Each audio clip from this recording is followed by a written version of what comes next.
video, subscribe for more bedtime stories, and share where you're watching from and what time it is. Caleb Pierce, 28, a freelance photographer from Seattle, grabbed a last-minute Airbnb near Asheville, North Carolina, hoping to capture October's color. The listing promised secluded hillside A-frame, perfect privacy. Her rental car snaked up lonely switchbacks, cell signal vanishing. By dusk, she reached the cedar cabin tucked under oaks, a rusted pickup parked beside a tool shed. The host, Warren, messaged that he lived 5 minutes away, but gave guests space. Silence felt like medicine after weeks of city noise. Inside, the cabin smelled of pine cleanser. A welcome basket and strong Wi-Fi screamed professionalism, yet every window carried exterior shutters bolted from the outside, and the front door's only lock slid from the porch, not indoors. Kayla unpacked, edited photos, and near midnight, heard the pickup crawl down the drive. Headlights swept the walls, then died. Footsteps circled the cabin twice. After a long pause, the truck backed away, leaving her heartbeat knocking in her ears. The next day, she hiked waterfalls. Returning at sunset, the bedside lamp she'd left off glowed.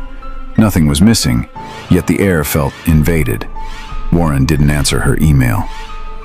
Determined to sleep, she poured wine and streamed a podcast. A faint buzz behind the bookshelf drew her eye. Sliding novels aside, she found a pinhole camera, no larger than a coat button. Panic blooming, she tore through the cabin. 5 more lenses sat inside smoke detectors and vents. She packed in minutes, but when she grabbed the brass doorknob, it turned like a loose screw, disconnected from the latch. She slammed her shoulder. The door didn't budge. Outside, shutters began to clap shut one by one, as though an unseen stagehand was blacking out a theater. The wood walls, once cozy, felt like a coffin. Her phone battery sat at 14%. Peering through a hairline gap, she spotted the rusted pickup parked sideways, blocking the gravel drive. Footsteps stomped onto the porch. A muffled male voice said, "You weren't supposed to find those." The slide bolt scraped shut. Kayla's pulse roared in her ears. She hurled the cast-iron skillet through a window. Glass exploded, but the shutter held like armor. Remembering the attic vent she'd cracked for mountain air that morning, she sprinted up a ladder, fingers slipping on the rungs. The small window was still unshuttered. She wriggled onto the steep roof, bruising ribs, shingles crumbling under her boots, and crawled to the edge. 30 feet below, forest dropped into darkness, but thick branches arched close. Kayla hurled her camera bag to test the distance. It thudded on leaves. She followed, half climbing, half falling, snagged by briars and tearing her jeans. Behind her, the cabin door crashed open, flashlight beams stabbed the yard, and a furious shout echoed. Kayla limped downhill for what felt like miles until she reached the 2-lane county road where a passing SUV screeched to a stop. The driver, an off-duty paramedic named Grace, wrapped her in a blanket and called the sheriff. Deputies arrived within minutes, but the A-frame sat silent and empty. The cameras, shutters, even the pickup were gone, tire tracks disguised with pine straw. Inside a crawlspace, detectives found drives of voyeuristic footage cataloged by date, including women who had never filed reports. Warren's Airbnb profile used a hijacked identity, and his real name is still unknown. Federal warrants are active, yet every lead ends at a dead mailbox. Kayla gave a statement, but the county attorney warned her that prosecuting a ghost with no name is nearly impossible. News outlets ran a 2-minute segment, then the story vanished under newer headlines. A month later, another traveler reported strange shutters on a different mountain cabin, but by the time deputies arrived, that property was empty too. Kayla now books high-rise hotels and wedges a chair under every door handle. The autumn landscape photos from that trip sit unsorted on a backup drive she cannot open without shaking. Sometimes, while dozing on red-eye flights, she hears gravel under tires and wakes, gasping. Nothing supernatural chased her on that mountain. Only a man with keys, cameras, and patience, And that, she tells anyone who will listen, is far more terrifying than any ghost. The cabin was perfect. At least, that's what the Airbnb listing promised. Nestled in the dense forests of upstate New York, the rustic retreat boasted a stone fireplace, a wraparound porch, and glowing 5-star reviews. For Sarah and her boyfriend, Mike, it was the ideal escape from their hectic lives in Brooklyn. They booked it for a long weekend, craving quiet and a chance to reconnect. The host, a man named Richard, responded promptly, his messages polite but curt, urging them to follow the check-in instructions precisely. Sarah didn't think much of it. Hosts could be particular.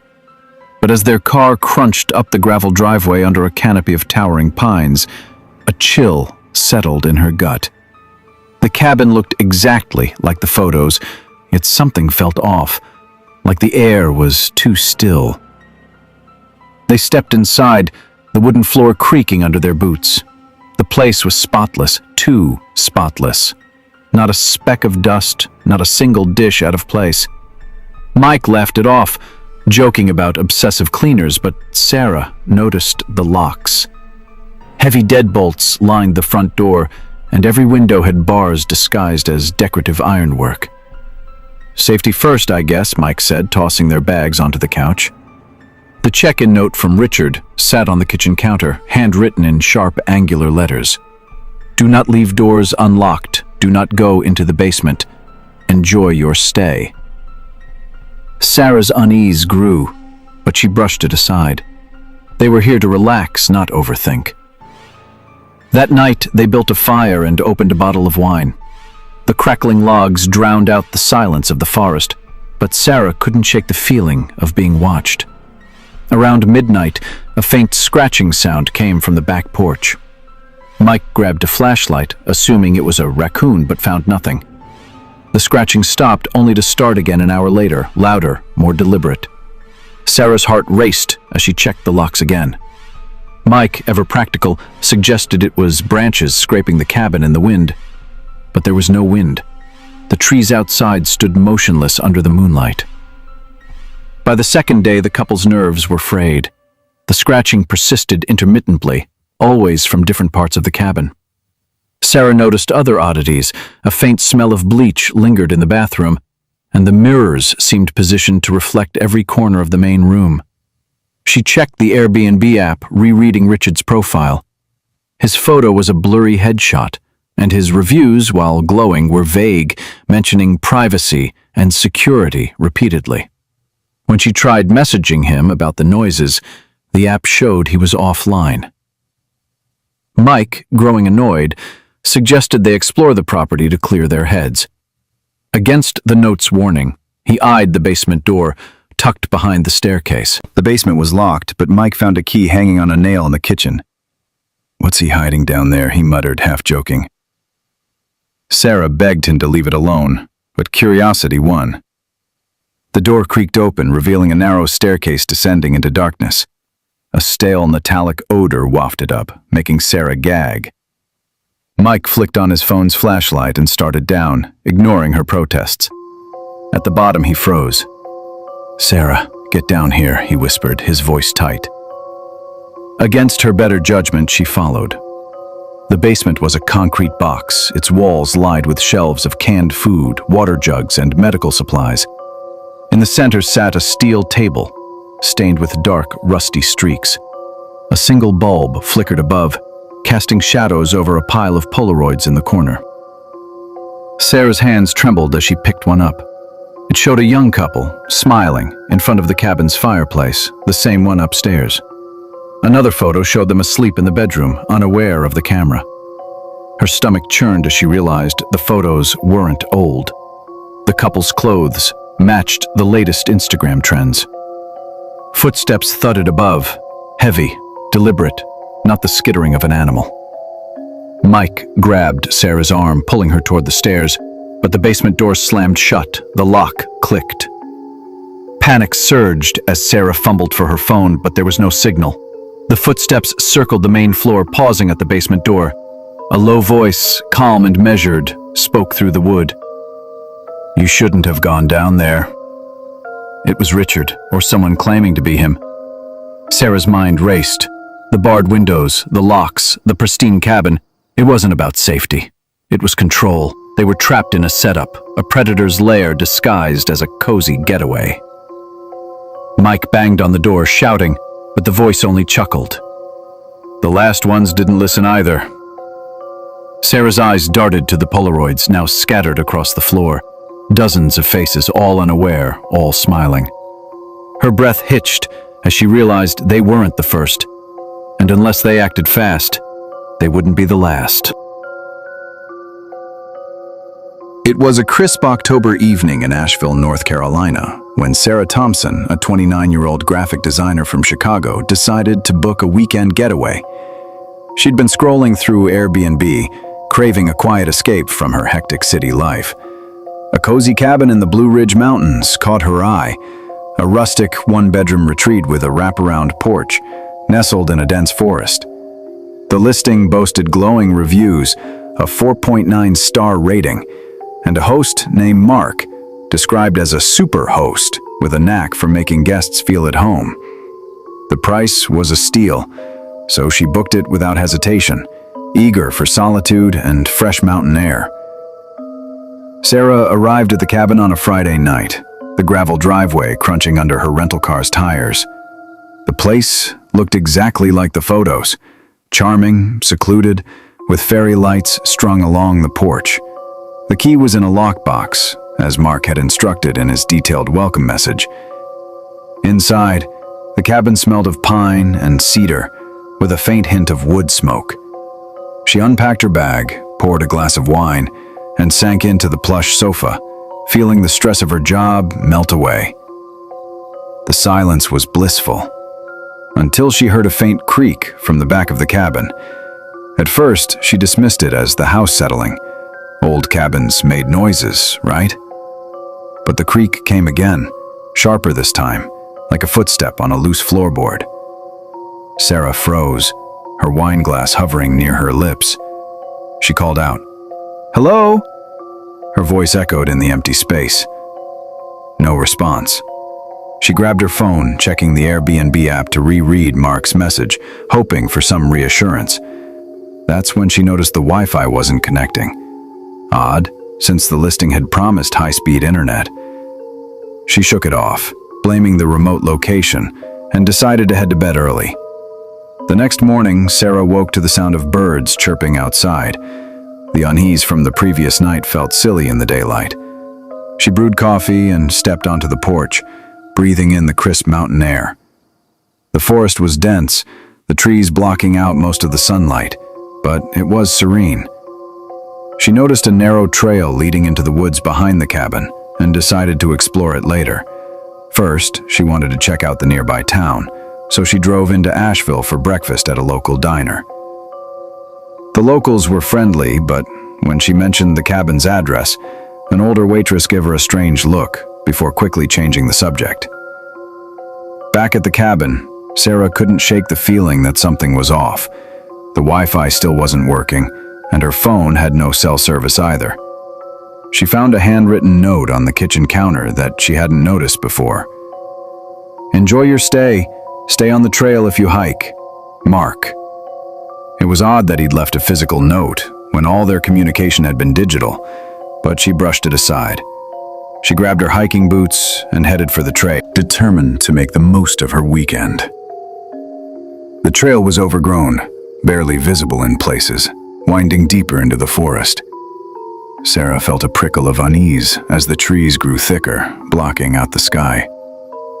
She checked her phone for the time, but the screen was blank. Her battery had drained to zero despite being fully charged that morning. She cursed under her breath and turned back, but the trail seemed different now, the markers she'd noticed earlier gone. A rustling sound came from the underbrush, and she froze, her heart pounding.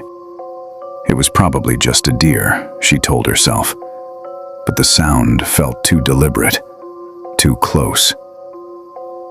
By the time Sarah found her way back to the cabin, dusk was settling in. She locked the door behind her, her hands trembling slightly. The cabin felt colder now, the silence heavier. She tried to call Mark through the Airbnb app, but without Wi-Fi or cell service, she was cut off. That's when she noticed the basement door in the hallway, slightly ajar. The listing hadn't mentioned a basement. Curiosity mixed with dread as she approached, her flashlight casting long shadows. She called out again. "Mark? Is anyone there?" Silence. Against her better judgment, Sarah pushed the door open and descended the creaky wooden stairs. The basement was damp, smelling of mildew and something metallic. Her flashlight beam caught stacks of cardboard boxes, old furniture, and what looked like a workbench covered in tools. In the corner, a pile of clothes lay crumpled on the floor. Jeans, a flannel shirt, and a pair of women's sneakers that looked eerily familiar. Her stomach churned as she realized they were the same brand and size she wore. Sarah bolted upstairs, slamming the basement door behind her. Her mind raced. Was Mark even real? The superhost profile, the glowing reviews, could they be fake? She grabbed her car keys and headed for the front door, but when she turned the knob, it wouldn't budge. The deadbolt was locked, and the key she'd used to get in was nowhere to be found. Panic set in as she realized she was trapped. She pounded on the door, yelling for help, but the forest swallowed her voice. A low hum started from somewhere in the cabin, like a generator kicking on. Sarah's eyes darted to the hallway, where a faint light glowed from under the basement door. She backed away, her breath shallow, and grabbed a kitchen knife for protection. The hum grew louder, accompanied by a rhythmic thumping, like footsteps climbing the stairs. She hid behind the sofa, clutching the knife, her heart hammering in her chest. The basement door creaked open. A man stepped into the living room, tall and broad-shouldered, wearing a flannel shirt and work boots. He carried a flashlight, its beam sweeping the room. "Sarah?" he called, his voice calm but chilling. "I know you're here. I just want to talk." She recognized the voice from the Airbnb voicemails, Mark. But something about his tone felt wrong, too controlled, too deliberate. She stayed silent, her grip tightening on the knife. Mark moved through the cabin, checking the bedroom, the bathroom, his boots heavy on the floorboards. Sarah's mind raced for a plan. The windows, maybe she could break one. She crawled toward the nearest one, but as she reached for the latch, a hand grabbed her shoulder. She screamed, swinging the knife wildly, but Mark caught her wrist with ease, his strength overwhelming. "You shouldn't have gone in the basement," he said, his eyes cold and unblinking. Sarah kicked and twisted, managing to break free and sprint for the front door. She grabbed a chair and smashed it against the window, the glass shattering into the night. She climbed through, cutting her arm on a jagged edge, and ran into the forest, not daring to look back. The cold air burned her lungs as she stumbled through the trees, branches clawing at her face. Behind her, she heard Mark's boots crunching on the leaves, his flashlight beam cutting through the darkness. She ran for what felt like hours, her legs burning, until she saw headlights in the distance, a road. She flagged down a passing truck, her voice hoarse as she begged the driver for help. The man, a grizzled trucker named Dave, let her in, his face paling as she told him about the cabin. "That place," he said, his voice low. "Folks around here avoid it. People rent it, but some don't come back." Dave drove her to the Asheville police station where she spilled everything to a skeptical officer. They sent a patrol car to the cabin, but when they arrived, it was empty. No Mark, no clothes in the basement, no trace of anything suspicious. The officer suggested Sarah might have overreacted, maybe misread the situation. But she knew what she'd seen, what she'd felt. The Airbnb listing was gone by the next morning. Mark's profile deleted. Sarah never returned to Asheville. She moved back to Chicago, changed her locks, and stopped using Airbnb. But late at night, when her apartment was quiet, she'd hear a faint creak, like a footstep on a loose floorboard. She'd check her phone, half expecting a new message from a superhost named Mark, offering her a deal on a cozy cabin in the mountains. The ad popped up on Airbnb just as the summer heat settled over Austin, Texas. A cozy one-bedroom guest house in the trendy East Side, listed at a steal for $65 a night. The photos showed a quaint space with exposed brick walls, a plush queen bed, and a tiny kitchenette. The host, David, had a 4.9-star rating with glowing reviews. Super responsive, spotless, and charming. For Emily Carter, a 28-year-old graphic designer from Seattle looking to escape her rainy city for a week, it was perfect. She booked it instantly, imagining sunny days, exploring Austin's food trucks and live music scene.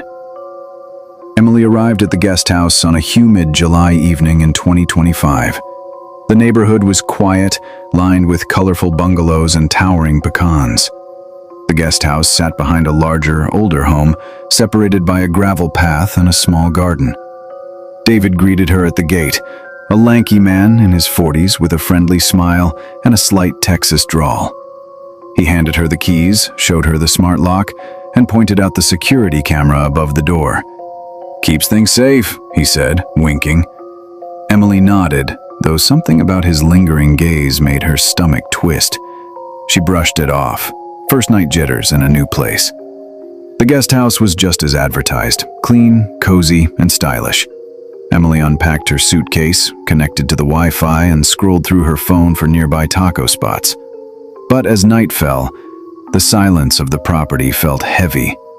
The main house's windows were dark, and the garden outside her windows seemed to swallow the streetlight's glow. She locked the door, double-checked the windows, and fell asleep to the hum of the air conditioner. Around 2 a.m., a faint noise woke her. A soft, rhythmic tapping from the direction of the main house. It wasn't loud, but it was persistent, like someone drumming their fingers on glass. Emily sat up, heart racing, straining to listen. The tapping stopped, replaced by the crunch of gravel outside. She crept to the window, peering through the blinds. The garden was empty, bathed in moonlight. No one was there. She told herself it was a neighbor, maybe a raccoon rummaging through trash. Still, she couldn't shake the feeling that someone had been watching her. The next morning, Emily found a note slipped under the door. In neat handwriting, it read, "Hope you're enjoying your stay. Let me know if you need anything. David."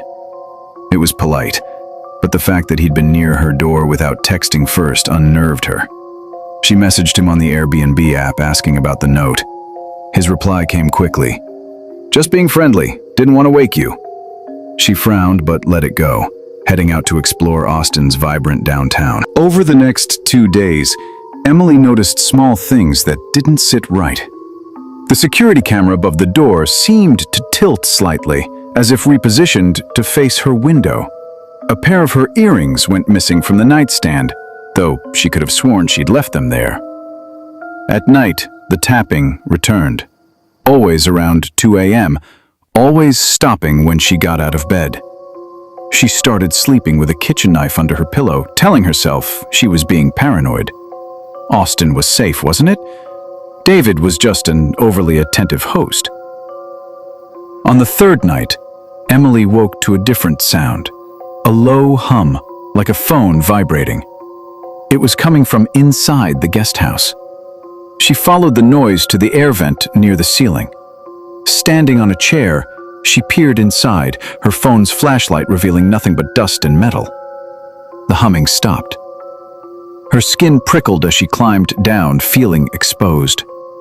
She checked the Airbnb app again, rereading David's reviews. Most were from women praising his hospitality. But one review, buried under dozens, caught her eye. "Great place, but felt watched. Camera made me uneasy." It was vague, but it mirrored her growing dread. Desperate for answers, Emily searched David's name online. A local news article from 2023 popped up. Austin man questioned in stalking case, released without charges. The details were sparse. A woman had reported feeling watched in a rental property, but there wasn't enough evidence to press charges. The man's name? David Harlan. Emily's breath caught. It was her host. Her fingers trembled as she typed his address into the search bar, cross-referencing it with the article. It matched. She considered leaving, but her flight wasn't for 3 more days and hotels were booked solid for a music festival. Instead, she messaged a friend back in Seattle, sharing her location and David's name, just in case. She also taped a piece of paper over the security camera's lens, telling herself it was a precaution. That night, the tapping was louder, more deliberate, coming from the wall shared with the main house. Emily clutched the knife, her pulse pounding in her ears. She didn't sleep. The next morning, David knocked on her door. His smile was gone, replaced by a tight-lipped expression. "Saw you covered the camera," he said, his tone clipped. "That's for your safety, you know." Emily forced a smile, saying she valued privacy. He stared at her for a moment, too long before nodding and walking away. Her stomach churned. She checked the guest house for hidden cameras, running her fingers along shelves and light fixtures. She found nothing, but the unease grew. That afternoon, Emily noticed something new. A faint smell of cigarette smoke inside the guest house. She didn't smoke, and the listing had said no smoking. She opened the air vent again, shining her flashlight deeper. Tucked in the corner was a small black device, no bigger than a quarter, with a blinking red light. Her heart stopped. It wasn't a smoke detector. It looked like a camera. She ripped it out, her hands shaking, and smashed it with a book. Whoever had been watching her wasn't just outside. Emily called the police, her voice low as she explained the situation. The dispatcher promised to send an officer, but it could take an hour. Austin's police were stretched thin during the festival. She packed her bag, ready to bolt, but then she heard it. The front door of the main house creaking open, followed by heavy footsteps on the gravel. David was coming. She locked the door, pushed a chair against it, and hid in the bathroom, clutching her phone. The doorknob rattled. "Emily?" David's voice was calm, almost cheerful. "You okay in there? Saw you were upset." She didn't answer, her breath shallow. The rattling stopped, but the footsteps didn't retreat. Instead, they circled the guest house, pausing at the window. She crouched lower, praying the blinds hid her. Her phone buzzed. A text from David. "Open the door, we need to talk." She muted it, tears stinging her eyes. Minutes passed, feeling like hours. The footsteps faded, but Emily didn't move until the police arrived. 2 officers knocked, and she let them in, showing them the smashed device. They searched the guest house and found 2 more hidden cameras, one in the bedroom vent, another behind a mirror. David was in the main house, acting surprised when questioned. He claimed the cameras were for security and that the previous tenant must have left them. The police took him in for questioning, but warned Emily they might not have enough for an arrest. Emily left that night, crashing on a friend's couch in Houston. She reported David on Airbnb, and the listing vanished within hours. But weeks later, back in Seattle, she got an email from an unknown address. "You forgot something at the guest house." Attached was a photo of her earrings, the ones she'd thought she'd lost, sitting on a table in the guest house. She blocked the email, but the fear lingered. She never traveled alone again, and every time she heard a tap at night, she wondered if David was still watching. The email from Airbnb arrived late on a Tuesday night, its cheerful subject line promising a cozy getaway in upstate New York. Sarah Bennett, a 32-year-old graphic designer from Brooklyn, had been craving a break from the city's relentless grind. The listing caught her eye immediately. A charming cabin nestled in the Catskills, hosted by a man named Greg, whose profile boasted a 4.9-star rating and glowing reviews. Perfect for solo travelers or couples seeking peace, the description read. The price was suspiciously low, but Sarah chalked it up to off-season rates. She booked it for the upcoming weekend, her excitement drowning out the faint unease that tugged at her gut. By Friday afternoon, Sarah was driving her beat-up Subaru through winding roads, the city skyline long replaced by dense forests and rolling hills. The GPS signal flickered as she neared the address, a secluded spot near the town of Phoenicia. The cabin appeared just as the photos promised: wooden exterior, wraparound porch, and a view of the mountains that made her breath catch. Greg, the host, greeted her at the door. He was in his late 40s, tall and wiry, with a friendly smile that didn't quite reach his eyes. "Welcome to my little slice of paradise," he said, handing her the keys. His handshake lingered a moment too long. The interior was rustic but clean, with plaid curtains and a stone fireplace. Greg gave her a quick tour, pointing out the quirks of the place: an old water heater that took a minute to warm up, a creaky floorboard in the hallway. He mentioned he lived in a smaller cabin a quarter-mile down the path, just in case you need anything. Sarah nodded, eager to settle in. As Greg left, he turned back, his voice casual but deliberate. "Oh, and lock the doors at night. Wildlife can be unpredictable." The comment hung in the air as he disappeared into the dusk. Sarah spent the evening unpacking and sipping wine by the fireplace. The silence of the woods was soothing at first, a stark contrast to Brooklyn's constant hum. But as night fell, the quiet grew heavy, almost oppressive. She double-checked the locks, Greg's warning echoing in her mind. Around midnight, she was jolted awake by a faint thud from the porch. Her heart raced as she listened, straining to hear over the wind rustling the trees. Nothing. Just an animal, she told herself, pulling the blankets tighter. The next morning, Sarah found a small pile of leaves and twigs arranged in a neat circle on the porch. It looked deliberate, almost ritualistic, but she dismissed it as kids from a nearby property playing a prank. She spent the day hiking, the crisp autumn air clearing her mind. When she returned, the pile was gone, as if it had never been there. Unease crept back in, but she shook it off, chalking it up to her city-dweller paranoia. That night she cooked a simple pasta dinner and tried to relax with a book. Then she heard it again, a thud followed by a slow, deliberate scrape along the porch railing. Sarah froze, her book slipping to the floor. The sound wasn't random. It had purpose, like someone testing the boundaries of the cabin. She crept to the window, peering through a gap in the curtains. The porch was empty, bathed in moonlight, but the shadows beyond the tree line seemed to shift. Her phone had no signal, a fact she hadn't noticed until now. She grabbed a kitchen knife and sat on the couch, eyes fixed on the door, every creak of the cabin amplifying her fear. By morning, exhaustion had overtaken her. She hadn't slept, but the daylight brought some relief. She searched the porch and found nothing, no footprints, no signs of disturbance. Doubting her own senses, she decided to confront Greg. She hiked to his cabin, a smaller, weathered structure tucked deeper in the woods. He answered the door in a flannel shirt, his smile as disarming as before. "Everything okay?" he asked, leaning against the doorframe.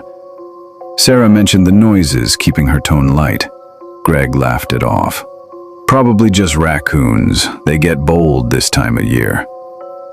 His explanation was plausible, but his eyes darted to the woods, and Sarah couldn't shake the feeling he was hiding something. Back at the cabin, Sarah noticed small details she'd overlooked. A faint scratch on the back door's lock, a window that didn't close fully.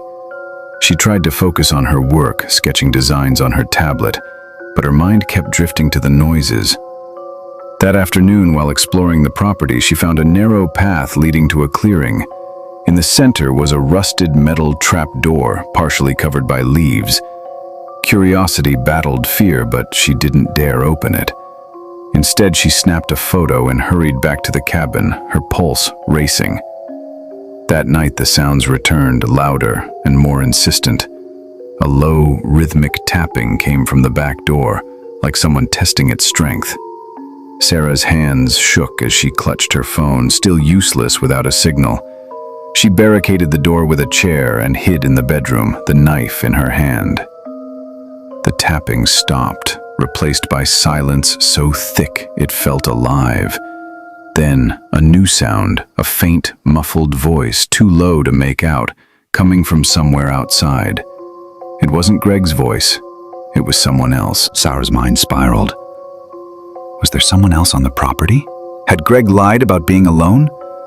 She remembered the trapdoor, the scratches, the leaves arranged so precisely. Her imagination conjured images of hidden rooms, secret watchers, a host who wasn't what he seemed. She stayed awake until dawn, every noise a potential threat. When the sun rose, she packed her bag, determined to leave. But as she reached for her car keys, she noticed something new. A small, folded piece of paper slipped under the front door. The note was written in jagged handwriting. "You shouldn't have gone to the clearing." Sarah's blood ran cold. She hadn't told Greg about the trapdoor. How could he know?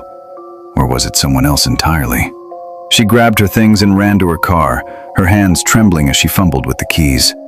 The engine roared to life, but as she glanced in the rearview mirror, she saw a figure standing at the edge of the woods, too far to make out clearly. It wasn't moving, just watching. She sped down the dirt road, her heart pounding as the cabin shrank in the distance. The GPS was still spotty, but she didn't care. She just needed to get to town. When she finally reached Phoenicia, she pulled into a diner and connected to Wi-Fi. Her hands still shaking, she searched Greg's Airbnb profile. It was gone. No trace of the listing, no reviews, nothing. She called Airbnb support, but they had no record of her booking. The reservation confirmation in her email had vanished too, like it had never existed. At the local police station, Sarah recounted everything: the noises, the note, the trapdoor. The officer listened patiently but seemed skeptical. "Folks rent out cabins all the time up here," he said. "Could have been a prank, or maybe you misread the situation." He promised to check on the property, but his tone suggested he didn't expect to find anything. Sarah drove back to Brooklyn that night. The memory of the figure in the woods burned into her mind. Weeks later, she couldn't shake the experience. She scoured online forums for similar stories, finding whispers of other renters who'd stayed in the Catskills and heard strange noises or felt watched. One post mentioned a trapdoor in the woods, though the location was vague. Sarah tried to move on, but every creak in her apartment, every shadow outside her window, brought her back to that cabin. She stopped booking Airbnbs, her trust in strangers shattered. Then, one night, her phone pinged with a new email. The sender's name was blank, the subject line simply, Phoenicia. Her stomach dropped as she opened it. There was no text, just a single attached photo, the one she'd taken of the trapdoor, now with a timestamp from yesterday. Someone, or something, was still out there, watching, waiting, and Sarah knew she'd never feel safe again. Emily Sanders, a 33-year-old UX designer from Seattle, booked a last-minute Airbnb when a work conference shifted from downtown Denver to Buena Vista, a quiet Colorado river town framed by granite peaks. The listing, titled Riverside Retreat, showcased a farmhouse-style room above a detached garage, hosted by Caleb Whitaker. Reviews were glowing, immaculate, safe, hospitality second to none. Emily valued peace and anonymity. A room behind a big Victorian, away from the bustle of hotels, sounded perfect. She arrived Tuesday evening, guiding a rented Subaru through dusk. Caleb, early 40s and broad-shouldered, met her at the gravel drive with a firm handshake. He wore a red flannel shirt and smelled faintly of sawdust, explaining he restored antique furniture in the barn behind the house. They walked past garden beds of wilting sunflowers and a weathered canoe propped against a fence. The garage apartment matched the photos: gleaming hardwood, lemon oil scent, a neat stack of fluffy towels on the bed. Before leaving, Caleb pointed to a small metal panel near the kitchenette. "Old wiring," he said, tapping it. "Fuse box trips if you run the microwave and hairdryer together. If the lights go out, flip the bottom switch." Emily nodded. That night she reheated takeaway tacos, ironed her blazer, and rehearsed slides. She noticed something odd. The panel hummed faintly, a low electric buzz that seemed out of place once every appliance was silent. She shrugged, blaming tired ears. Wednesday morning, Emily jogged along the Arkansas River under a blush pink sky. Returning, she found a brown bag on the porch railing, blueberry muffins, and a thermos labeled Fresh Press. A note in tidy block letters read, "Figured you might need breakfast. Caleb." She smiled at the gesture, though she didn't recall sharing her schedule. Inside, the panel's hum felt stronger, vibrations tingling up the soles of her feet. She unplugged a lamp and the hum dimmed, only to swell again minutes later. After her conference sessions, Emily returned to change. Unzipping her suitcase, she noticed her toiletries pouch open, items rearranged, toothbrush on top, deodorant underneath. She blamed morning haste until she spotted a fresh, pin-sized hole behind the vanity mirror, dust still clinging to the tile ledge. A chill prickled her arms. Maybe Caleb was repairing something. She forced herself to breathe and focused on the evening reception downtown. Still uneasy, she texted her boyfriend Liam, detailing the oddities. He joked she should star in a true crime podcast and told her to keep her phone charged. Emily laughed and headed to dinner. Returning after 9, she found the driveway empty. Caleb's truck was gone, yet the apartment smelled sharply of pine cleanser, not lemon oil. Furniture had shifted. An armchair angled toward the bathroom, the footstool nudged closer. Someone had been inside. Heart racing, Emily messaged Caleb. "Hey, did you come in to clean? Everything okay?" 3 dots appeared then. "Sorry, spilled varnish in the barn. The smell drifted. Ran a diffuser upstairs to keep fumes down. Hope it's not inconvenient." The air held no trace of varnish, only chemical pine. She locked the deadbolt, wedged a chair under the knob, and decided to sleep clothed, suitcase zipped. At 1:17 a.m., the power died. The hum stopped, leaving a silence so thick it rang in her ears. Moonlight spilled through the skylight. Emily's pulse hammered as she recalled Caleb's fuse box instructions. Reaching for her phone, she saw 0 signal bars. Earlier, she'd had full LTE. Creeping to the kitchenette, phone flashlight trembling, she found the fuse box door hanging open, the bottom switch already down. She flipped it up. Nothing. A scrape sounded outside the wall, like metal dragged across wood. Emily backed away, slipping on her shoes. The exterior stair creaked, someone climbing slowly, testing each tread. She darted into the bathroom, the only other lockable room, and dialed 911. The call failed. In the phone's glow, she noticed that same pinhole glinting in the mirror. Footsteps crossed the hard wood. The knob turned gently left. Right. Then a calm male voice, barely above a whisper. "Emily, it's Caleb. Power's out. Wanted to check you're okay." She managed, "I'm fine. Please leave." The voice remained even. "Can you open the door?